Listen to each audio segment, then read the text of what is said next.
time slows now. Today, you are being taken to 16th century Istanbul, to the years when Sultan Suleiman, remembered as Suleiman the Magnificent, ruled the empire. In an age when the silk and spice routes were still largely under Ottoman control, Istanbul was more than a point of passage for those traveling between east and west. It was a place where trade moved steadily, where people waited, and where daily life followed a known and practiced order. In this narration, you will not only listen to a story, you will stand within it. You will hear history as it was, nothing added, nothing removed. This is not simply a story. The place we are about to enter is a khan, an urban inn shaped by the rhythms of caravan trade. A place where people stayed, exchanged goods, rested their bodies, offered their prayers, and at times spoke quietly with one another. This inn is part of the journey itself. In 16th century Istanbul, everything exists within such an order. The inn is built around a wide courtyard at its center. The ground is laid with carefully cut stone. 2-story corridors run along its edges. Opening onto these corridors are small rooms with heavy doors and narrow windows. Each door carries the mark of a journey, some short, some long.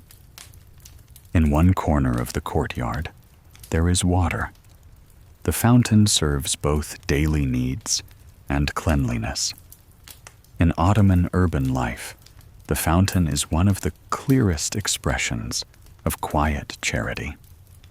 Those who wished to leave behind a lasting act of goodwill often chose to build one.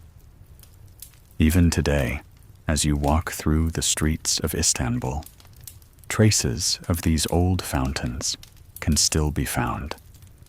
On the upper floor are the lodging rooms.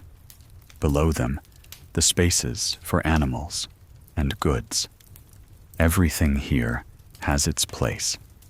Nothing is hurried, because haste disturbs the order that allows the journey to go on.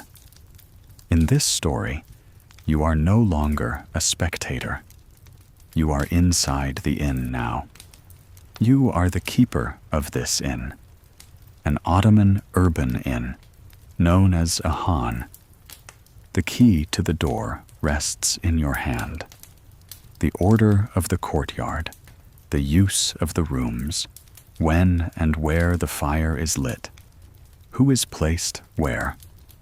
All of this is shaped by your judgment. Your task is not simply to open the door. It is to keep the balance within. In this narration, you will follow the daily life of an inn, step by step. You will see what travelers, merchants, and laborers attend to as the day unfolds, how they are received when they arrive, what they eat, where they rest, and how they take up the road again. Here, tolerance is not an abstract idea. It is a way of living, settled into daily practice. It belongs to an order in which no one pushes forward, and everyone understands their place. The day has not yet fully begun. This narration moves slowly. You may simply listen if you wish, or you may let the images form in your mind. As many have learned before, in this world, waiting with patience is also part of the journey. Before we step further inside the inn, there is a brief reminder. What you are about to hear is not a story shaped by imagination alone. In preparing this work, historical studies on Ottoman urban inns, everyday life in 16th century Istanbul, patterns of travel, and trade routes have been closely considered, alongside travelers' accounts and academic texts. The aim is not merely to pass on information, but to let you feel, calmly and clearly, how this knowledge took shape in daily life. If you value this kind of research-based, slow, and attentive historical narration, subscribing to the channel helps these works continue. And if there are particular professions, periods, or questions that stay with you, questions like, how was this work done in that time? Sharing them in the comments may give rise to many stories told in the future. Now, we step inside the inn. We are in 16th century Istanbul. It is winter. In the most beautiful city in the world, mornings begin in darkness, before the first light of dawn appears. People wake early, yet the streets have not filled. Cold air drifting in from the Bosphorus has settled between the stones. In this city, inns are not simply places to sleep. They are places where the road comes to a pause, where breath is taken, where trade and waiting move at their own pace. The weight of the night is set down here. The reckoning of the morning begins here. Remember, you are the keeper of this inn. The key to the door rests in your hand. Who enters, who remains, how long each stays, all of this passes under your care. This is not power. It is responsibility. Here, order is not announced aloud. It is held quietly. On a winter morning in Istanbul, the city itself is hushed. Even from inside the inn, you can feel the cold pressing in behind the door. Thick stone walls draw the sound inward and swallow it. The heavy wooden door separates what is outside from what is within. It keeps out not only the cold, but the hurry of the street as well. You are inside the inn now. The door is closed. You stand at the edge of the courtyard. No traveler has arrived yet. Before the day begins, as you do each morning, you let your eyes move over the inner order of the inn. This is not a habit. This is the work itself.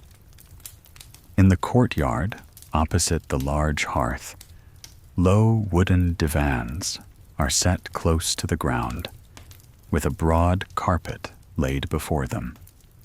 The fire is always kept alive.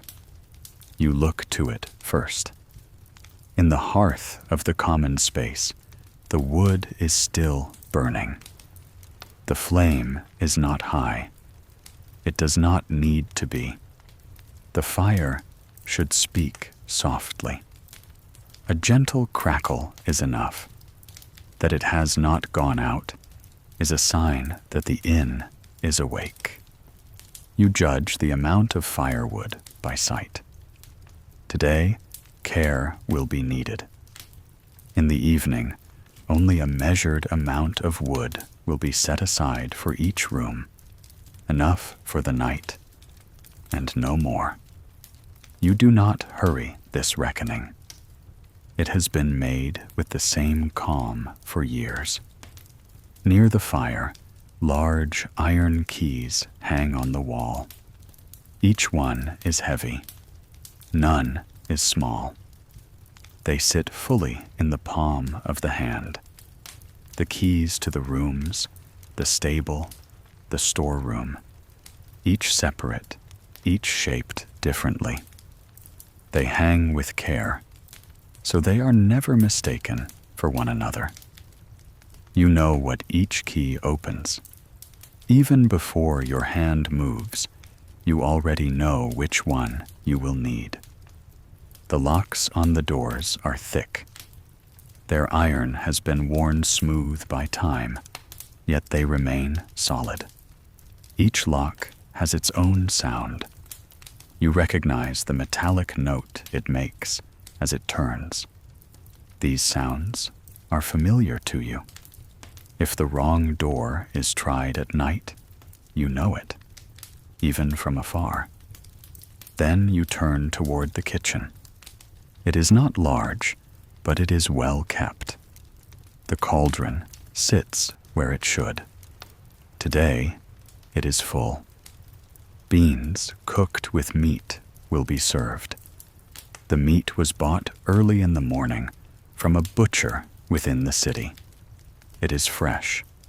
Plain rice is prepared alongside it. Yogurt waits to one side.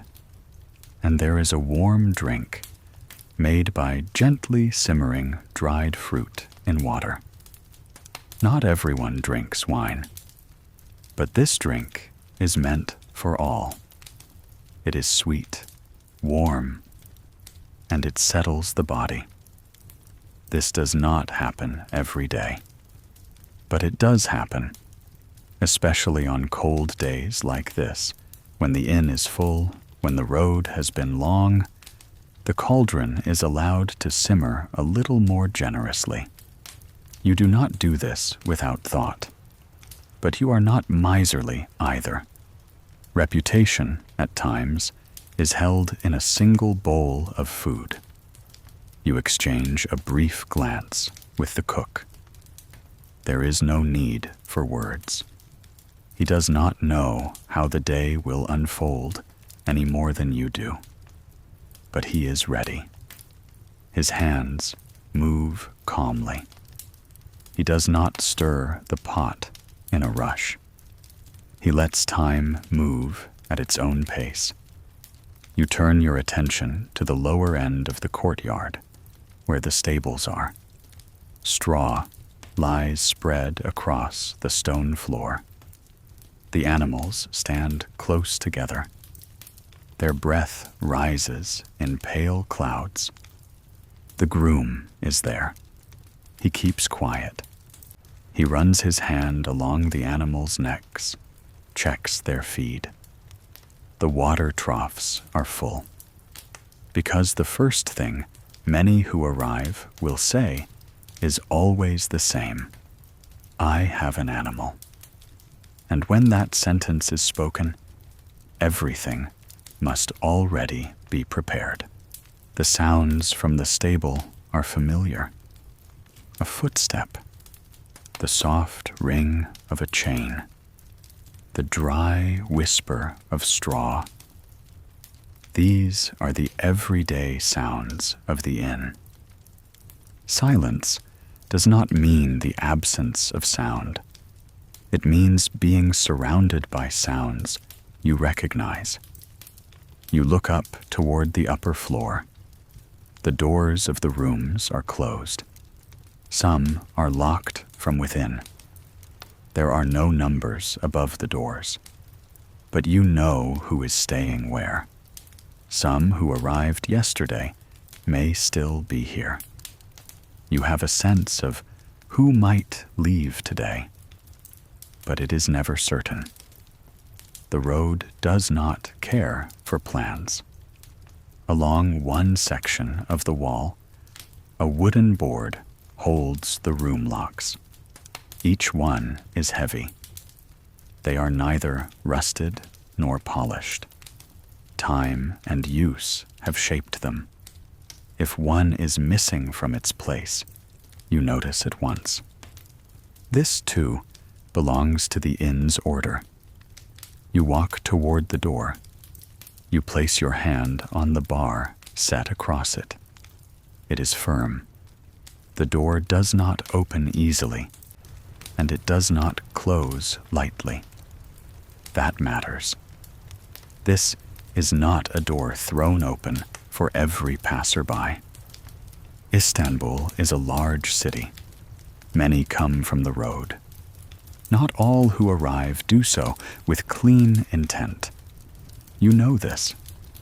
At times, word comes down from above, warnings, names, faces to watch for. The guard knows them as well. At night, he walks his rounds with this in mind. He keeps close to the door. He does not draw attention to himself, but he is there. When the oil lamps are lit, not every corner of the courtyard is bright, but the darkness is not left to chance. This inn is quiet, but it is awake. The money collected during the day rests in a locked chest. In this inn, the matter of payment is settled from the beginning. Some travelers ask about it. Others do not. You know the order all the same. With those who arrive first, especially those worn thin by the road, money is not mentioned at the threshold. In inns like this, a traveler is allowed a few days to breathe. For up to 3 days, no separate payment is asked for lodging, food, water, or the shelter of animals. This time is given so that the journey may go on. After the 4th day, the terms change. A daily axa is taken for the room. The aksi is the Ottoman unit of currency.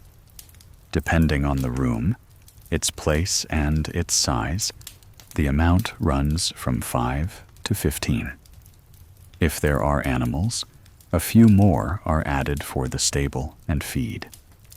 Inns within the city cost more than those along the road. Those who stay here know this. You make these calculations quietly. Who has stayed, how long, what has been used.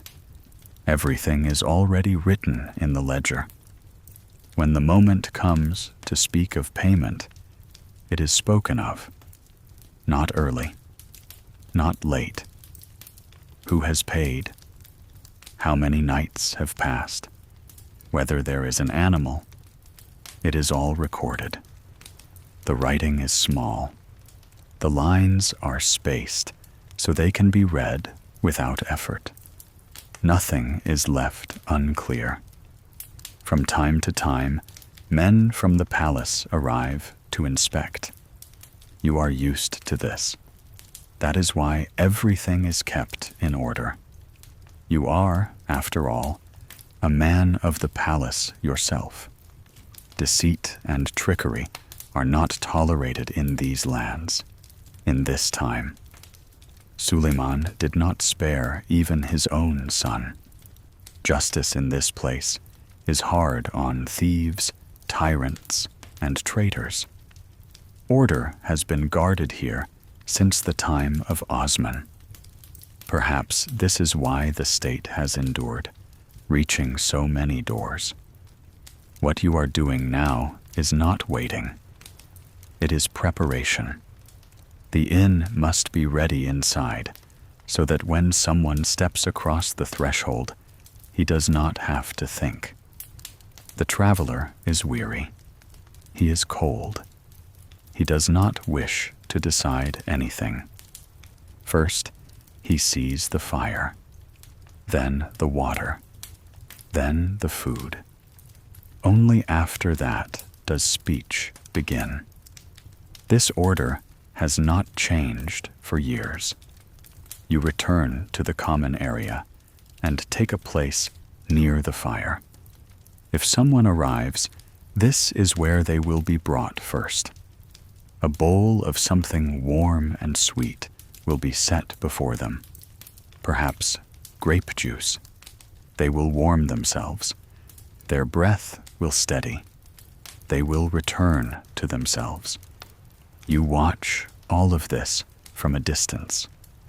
For now, the inn is still. The door is closed. No sound comes from outside. But this can change at any moment.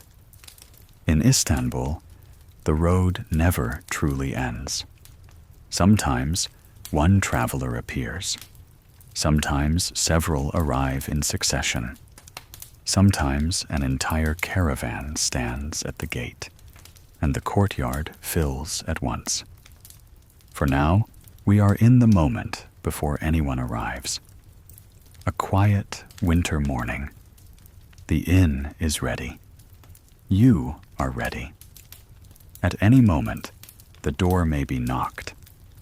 And then, the knock comes. The sound is not sharp. It is not demanding. It is the sound of someone who has waited in the cold for a long while, knocking without urgency. The door is thick. And because of that, the sound reaches inside, deep and full. You pause before rising from your place. This is not a door that opens at once. First, a question is asked. Set into the door, just below eye level, is a small sliding opening covered by an iron plate. You draw the bar aside with your hand. As the metal moves, its sound briefly echoes against the stone wall. A breath of cold air slips through the narrow opening and into the inn. You ask, "Who is it?" The voice from outside is tired, but steady. It is the voice of someone who has come a long way. His Turkish carries an accent, but it is clear enough. In these lands, anyone who trades knows the language. This is an empire that spans the world. The language of the road and the language of the market are one and the same. "I've come from Rumelia," he says. "I am a merchant. I seek an inn." The tone of his voice is not that of someone asking to be let inside, but of someone who knows where he stands. When you look through the opening, you see his face. He is in his 40s. The collar of his thick coat is lined with fur. On his head, a Rumelian-style cap. His beard is short, well kept. His eyes are tired, but they do not wander. Behind him, you see the mules. 1, 2, then a third. Their loads are heavy. 2 muleteers stand beside them. A little farther back, a guard waits in silence. His hands rest at his belt. He watches his surroundings, but his gaze is not uneasy. You slide the panel shut. You undo the lock. The door begins to open, slowly. As you loosen the bar, your hand hesitates for a moment. Opening a door like this, in weather like this, is never a simple thing. You know that the moment the bar is drawn back, all the cold gathered outside will rush in. A cold that has waited through the night, that has settled into the stone, that has clung to the wood. The sun has not yet risen. This traveler is the first of the morning, and so is the cold. As the bar is drawn, the cold slips through the narrow opening like a thin blade. The air strikes your face. It does more than chill. It hollows you out. Your breath catches for a moment. The warmth of the courtyard pulls back. Even the place where the fire burns seems to fall silent, just for an instant. When the door opens fully, the cold no longer comes thin and sharp. It arrives all at once. It pours into the courtyard. It slides across the stone floor, strikes the walls, gathers beneath the arcades. The steam rising from the man's shoulders spreads inward. The warm breath from the mule's nostrils meets the cold and breaks apart. For a moment, there is confusion, as if the inn itself is struggling with the outside world. As Petros steps inside, his shoulders tighten without his meaning to. The warmth held inside his coat scatters at once. The muleteers' faces are flushed red. A thin crust of ice clings to the guard's beard. The cold feels like the final burden added to a long road. You close the door behind them. You slide the bar back into place. Wood meets stone again. The cold is left outside, but it has left its mark. A chill still moves through the courtyard. "Here," you say. You do not raise your voice. There is no need. The fire burns in the common space of the inn, set in a corner of the courtyard where it does not take the wind directly. Stone surrounds it. A copper plate, darkened by soot, rests above. The logs are thick. No thin branches are thrown in. Oak and hornbeam are used, wood brought from beyond the city. Someone else brings it. You do not involve yourself in that work. But you know good wood at a glance. It is usually the inn's young helper who feeds the fire. He is quiet. He sets the logs carefully, not at random. He does not want the flames to leap up all at once. The fire must burn patiently. It must warm slowly. When Petros draws near, the heat on his face pushes back the cold he has just swallowed. He feels his feet first. The chill trapped inside his boots loosens. His toes begin to ache. It is the ache of moving from cold into warmth. Uncomfortable, but a good sign. The muleteers settle near the fire as well. They stretch out their hands, opening and closing their fingers. The guard stands a little farther back, but even he feels the warmth on his back. No one speaks. The fire speaks.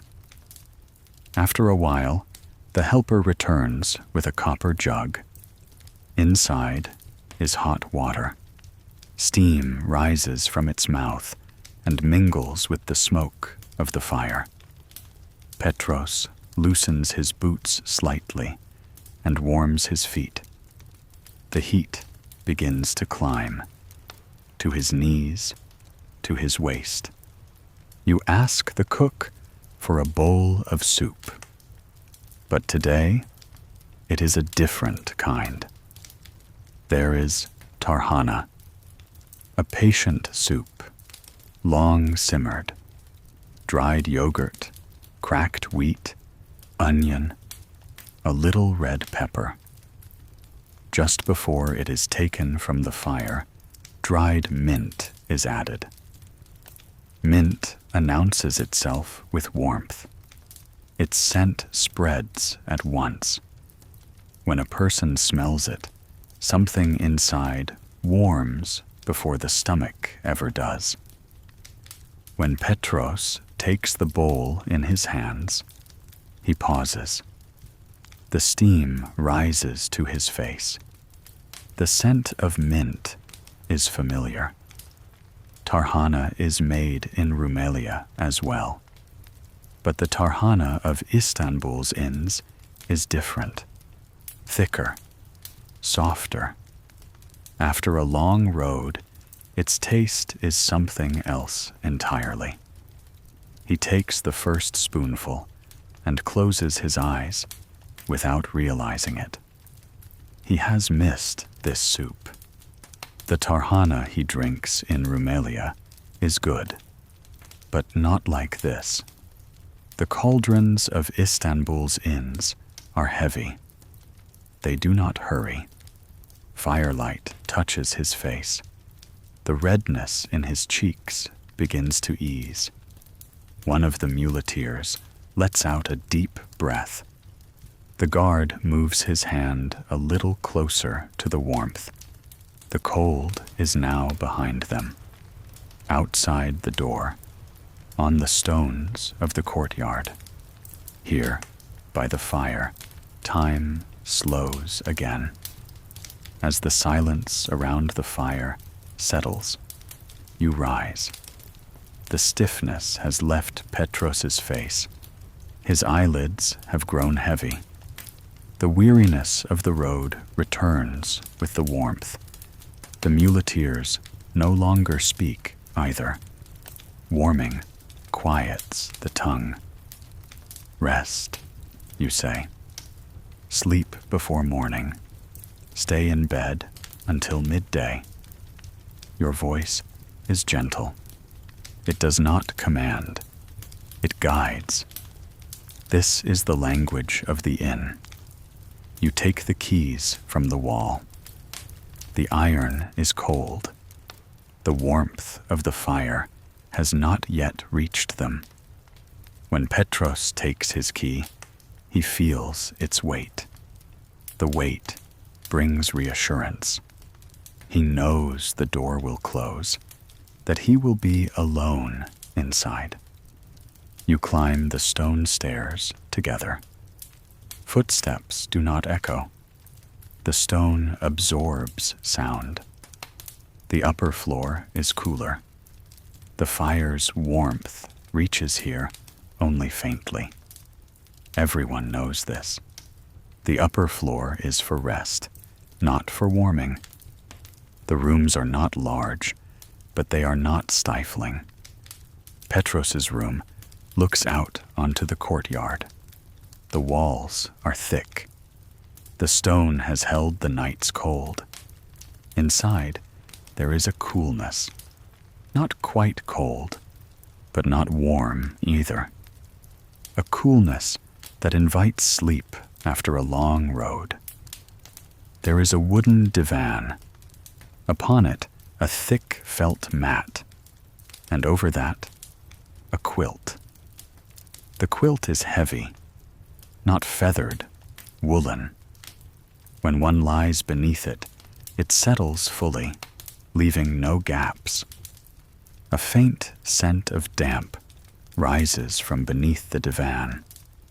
It is the smell of old stone. No one finds it strange. In one corner of the room is a small hearth. It is not lit now. Wood has been set aside, but it will not be burned yet. The night is nearly over. Soon the fire will be allowed to die down. At this hour, no one stirs it again. Everyone knows this. Petros sits on the divan. He removes his boots. His feet still remember the fire's warmth. He pulls the quilt over himself. The coolness from the walls slowly disappears beneath it. Before sleep takes him, he thinks of Istanbul, the grand bazaar, the money changers, the scent of spices. He imagines going to a Turkish bath before midday. The warm stone, the steam, the sound of water. The thought trails off. Sleep comes. The muleteers withdraw to their rooms. The guard closes his door. The upper floor grows quiet. You go back downstairs. The courtyard feels almost empty now. The fire still burns, but the flame has lowered. The helper dozes. You wake him gently. You place 1 or 2 more logs on the fire. They crackle. The flame rises slightly, but it will not burn long. Before dawn, the fire too will rest. You take the ledger and set it on the table. The lamp's flame trembles. You draw out your pen and write, Petros, Rumelia, 3 mules, 2 muleteers, 1 guard. The writing is steady. You do not hurry. When you finish, you close the ledger and set it beside the chest. You sit by the fire in the common space and stretch out your hands. The courtyard is silent. The call to morning prayer has not yet been heard. The city sleeps. So does the inn. Soon the fire will sink lower. Soon the day will begin. Soon the pot of beans will be set on for noon and evening. But for now, you remain inside this moment. The inn is full. Everyone is in their place. The order holds, and you, seated by the fire, continue to wait. Firelight trembles slowly on the stone walls. The flames no longer leap. They stay where they are. The logs have learned how to burn. The heat is steady, neither too much nor too little. The lamp's wick crackles softly. Its light does not trouble your eyes. It only reminds you where you are. The rest of the courtyard lies in darkness, but it is not empty darkness. It is quiet. It is held. Your thoughts drift once more to Istanbul, this city, heavy even at night, with its stone, its water, its sky. You think of the minarets disappearing into the dark. The city is asleep, but never entirely. It never sleeps all the way. For a moment, you think of the Sultan, Sultan Suleiman, the man who carries the weight of this vast city. The stories told about him, that he sometimes walks the streets in disguise. You do not know if this is true, but in a city like this, anything feels possible. You let the thought go and return to the fire. Your work is here. This inn, this door, this fire. Your eyelids grow heavy. Before the call to prayer, you think you might rest a little, just a little. Here by the fire, where you sit, everything is in its place. The door is closed. The travelers are in their rooms. The animals are calm. The guard is awake. The flames slow. Your eyes can no longer follow them. Sounds fall away. Thoughts loosen. Istanbul, fire, door, road. They all settle into the same quiet. Your head tilts forward. Your breathing evens out. The inn is awake, but you rest for a while. And this is the right moment of the night.